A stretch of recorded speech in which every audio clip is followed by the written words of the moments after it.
1837 இந்தியாவை ஆட்சி செஞ்சுக்கிட்டு இருந்தது விக்டோரியா மகாராணி. விக்டோரியா மகாராணிக்கு வைர நகைகள்னா அவ்வளோ பிடிக்கும். தன் கணவர் மூலமா உலகத்துல இருக்க பிரசித்தி பெற்ற வைர நகைகள் எல்லாத்தையும் லண்டனுக்கு கொண்டு வந்து தன்னுடைய அலமாரியில வச்சு அழகு பார்ப்பாங்க. மீனாட்சி அம்மனோட நகைகளை பத்தி கேள்விப்படுறாங்க.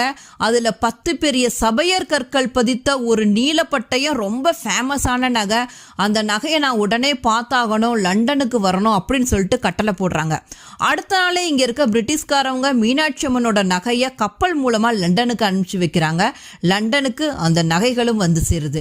விக்டோரியா மகாராணி அந்த நகைகளை பார்த்ததுமே ஒரு முடிவுக்கு வராங்க. மனித காதல் கொள்ள இது சாதாரண நகை அல்ல, மகாராணியாக இருந்தாலும் தாம் அணிவது ஏற்புடையதல்ல அப்படின்னு உணர்றாங்க. உடனே அந்த நகையை அடுத்த கப்பல்ல இந்தியாவுக்கு அனுப்பிச்சு வைக்கிறாங்க.